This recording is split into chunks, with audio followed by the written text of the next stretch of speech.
The path of karma is very mysterious.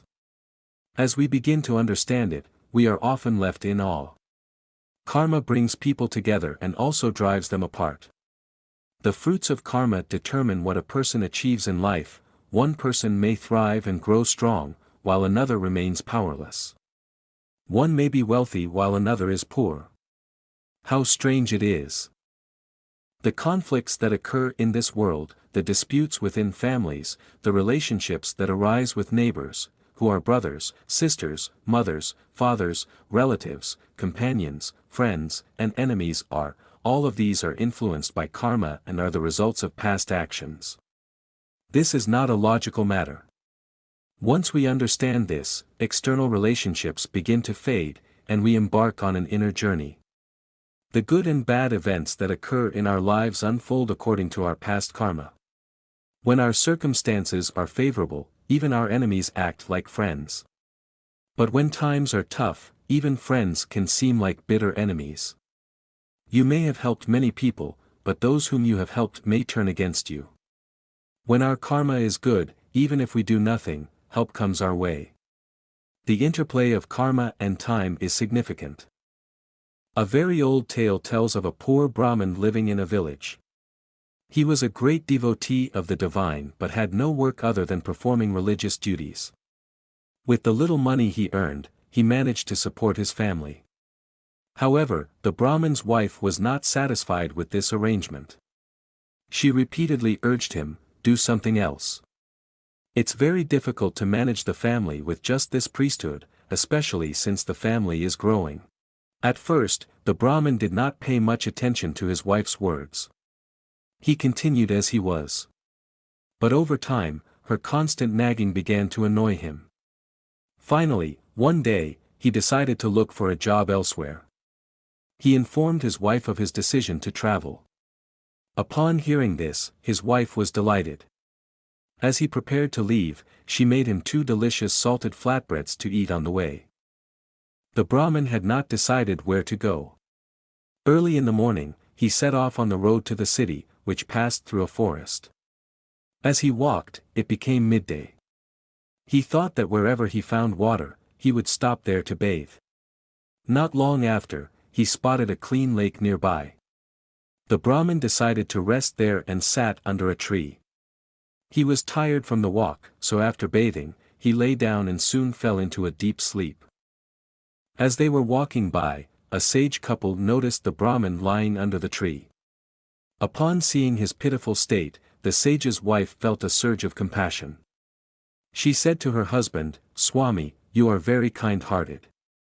You alleviate the suffering of others and bring happiness and prosperity into their lives. Please bring joy to this poor Brahmin's life as well. He once came to seek your blessings." The sage replied, "Oh, Devi, you have such a tender heart. That's why you are always eager to help others. But, as a sage who knows the 3 times, past, present, and future, I must say let him be, this is all the result of his own karma. A person experiences the fruits of the actions they perform." The sage's wife insisted, "No, you must show kindness to him." Reluctantly, the sage approached the sleeping Brahmin. When he opened the Brahmin's food pouch, he found 2 boiled potatoes. Using his meditative power, the sages transformed the potatoes into sweet balls, lattice. The sage said to his wife, "Come, we have done what we could. Let's go." Unaware of what had happened due to his deep sleep, the Brahmin woke up after 3 watches of the night, feeling extremely hungry. When he opened his food pouch, he discovered 2 sweet balls inside. As he pondered where they might have come from, he quickly put one in his mouth, only to find it delicious. To his astonishment, after eating both balls, he noticed that 2 more had appeared in the pouch. He continued eating and, over time, consumed 12 sweet balls. Yet, each time he finished 2 more magically appeared in the pouch. Intrigued by this phenomenon, he stopped questioning it and gathered his belongings to head back home. He returned home just as the first watch of the night was ending. Upon seeing her husband return, the Brahmin's wife was furious. "I told you to go find work, but here you are back again. I sent you off with great hope, yet you've returned empty-handed," she scolded. The Brahmin replied, "Are you only going to criticize me? Will you at least listen to what I have to say? Our days of struggle are over. I've brought back something special for you. Just look at it, and you will be very happy." "What did you bring?" "Show me," she demanded. The Brahmin opened the food pouch. Inside, she saw 2 sweet balls. She looked at the balls and then at her husband, finding it strange. The Brahmin urged, "Take one and taste it. They are so delicious." She took one, and it was indeed very tasty. However, after eating 2, she noticed that 2 more were still in the pouch. She had never tasted such delightful treats before. No matter how many she ate, it seemed they would never run out. Later, the Brahmin shared everything that had happened in the forest with his wife. She remarked, "I only put in 2 boiled potatoes. But where did these sweet balls come from?" The Brahmin replied, "It must be the grace of the Supreme Being." He was unaware that the sweet balls had appeared in his pouch due to the help of the sages, as he had been sleeping when they worked their magic. Now, the Brahmin set up a business in front of his house, naming it Ram Mithai, Ram's Sweets. He had a few customers at first, but they quickly grew in number. The taste of his sweet balls spread throughout the area, and those who tasted them couldn't help but praise their flavor. No one had ever enjoyed such delightful sweets before because the sage's divine blessing had fallen upon them, making them extraordinarily delicious. The Brahmin kept the secret of how the sweet balls came to be a mystery to everyone. The townspeople were astonished because no one had seen him making sweets. They had never caught a whiff of the aroma of sweets being prepared in his home, nor had they seen him purchasing the ingredients needed for his shop. This became a source of wonder and speculation among the locals. As time went on, the Brahmin's financial situation steadily improved. He built a good house and even bought a horse for transportation. He also provided his wife with numerous pieces of jewelry, ensuring they lived comfortably and happily. Hearing his wife's words, the Brahmin began visiting the king's court. However, whenever a person begins to thrive in society, it often goes unnoticed by the masses, and he attracts many enemies. This was precisely the Brahmin's situation. Many villagers who were suffering from hunger started to whisper in the king's ear. Word about the secret of the sweet balls had reached the townspeople. The villagers insisted that such a rare item should be presented to the king. The king thought, "What does it matter to a lowly Brahmin? I have this grand palace. Many people come and go, and I must possess this remarkable item." He sent his soldiers to summon the Brahmin to the court. As soon as the Brahmin arrived, the king demanded the pouch of the extraordinary sweets, which had been the result of the sage's grace. The Brahmin initially tried to refuse it as gently as possible, but there was no way to defy the king's command. An helpless Brahmin could not challenge the king's order. Eventually, feeling resigned, he decided to hand over the pouch to the king. He knew that if he refused, the king might take it by force. The Brahmin had no other skills apart from his priestly duties, and the little money he had saved quickly diminished. His wife and son had become accustomed to a more lavish lifestyle, which further strained their finances. The Brahmin felt sorrow over his wife's concerns, and she too was deeply troubled. People, unable to tolerate their prosperity, began to insult them at every opportunity. The wife suggested to the Brahmin that he should visit the same place once again, hoping for the grace of the Supreme Being. After repeated persuasion, the Brahmin agreed to go. As before, she made all the arrangements needed for his journey. At dawn, the Brahmin set out. By noon, he reached the same lake where he had once rested under the tree years ago.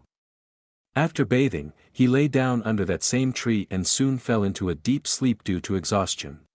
As fate would have it, the same sage couple happened to pass by again. The wife's gaze fell upon the Brahmin, and she immediately recalled the events from before. She said to her husband, "My lord, you may remember. A few years ago, as we passed through here, we helped a Brahmin who was in need. This is that same Brahmin. But why hasn't his situation changed? The sages were aware of the Brahmin's condition and knew who had the pouch of sweets. Just as the wife had pointed out, the sages, through their mantras, decided to replace the sweets in his pouch with 2 bricks this time. Seeing this, the sage's wife felt it was not appropriate to say anything.